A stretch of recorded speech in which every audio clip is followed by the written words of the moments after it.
I go on to the Shadow Home Affairs Minister, James Patterson, also joins us from the nation's capital. Let's start on immigration with you, James, given we're just talking about it with Pauline. And stunning revelations earlier this week that, surprise, surprise, most of the people who have come into this country from Gaza, the Palestinians who have been given special quick visas, tourist visas to come into Australia, it seems like most of them are claiming asylum here.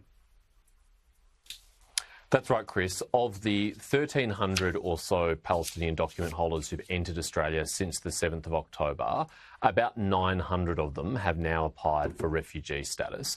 As you say, these are people who first entered our country on tourist visas, and a condition of being granted a tourist visa is you only intend to visit temporarily and you intend to return home to your place of origin after the end of your stay. Clearly, none of these people ever had the intention of only visiting Australia temporarily. As the Minister for Home Affairs, Tony Burke, himself has admitted, none of these people are going back.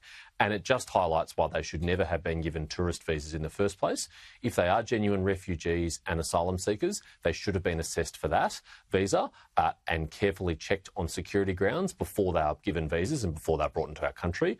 But under the Albanese government, we've had a rushed and risky process, and I fear that the national security of our country is at stake as a result. And just on the Middle East, this astonishing attack by Israel against Hezbollah operatives, thousands of them. What do you expect the repercussions to be? Well, I've no doubt that Hezbollah will want to strike back, and Iran may wish to as well. But a pretty devastating blow has been brought to Hezbollah's feet, probably by Israel, although they're not confirming it, because Hezbollah had already had to abandon using mobile phones to communicate because Israel had been targeting them on that basis. That's why they were using pagers. Now that their pager communication system has been taken out, they will not have any confidence in any form of communication between each other, and their ability to respond to Israel will be seriously impacted by those lack of communications and the fact that it appears that hundreds, if not thousands, of their operatives have been injured and some were killed in this attack. So it is a pretty devastating blow from Hezbollah. It doesn't mean they're defeated. I'm sure they'll seek to strike back, and they'll have people in the field already who'll be able to do so. But it is a very sophisticated and devastating attack. And just in Australia, the ongoing problem of non-citizens, criminal non-citizens in our community, you've been on this for many, many months, but there's a new development in that when it comes to Direction 63. Tell us about Direction 63 and why scrapping it is going to endanger Australians. This was an astonishing and almost accidental revelation, Chris.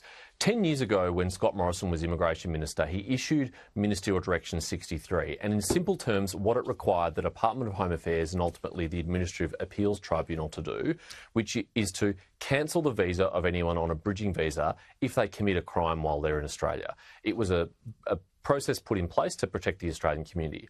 Well, what we've discovered is that in January, the Albanese government secretly overturned Direction 63. They removed it altogether in a secret direction that was never publicised. There was no media release. There was no press conference. They didn't even put a note on the Home Affairs website. And the question is, why on earth would you repeal a direction that required decision makers to cancel visas of people who committed crimes in our country? The effect of doing so now makes it easier for criminal non-citizens to stay in our country and to stay out of immigration detention even when they're facing very serious charges. So Tony Burke needs to come clean. Why was this cancelled? Why was it repealed? What was the motivation? And why on earth would you think that this is a good idea at a time of heightened social cohesion tensions and diminished community safety? On the face of it, just an extraordinary decision and such a bad decision. And you're right, we need to find out why. And no doubt you'll keep pursuing it, as we will. Thanks for joining us, James. I appreciate it.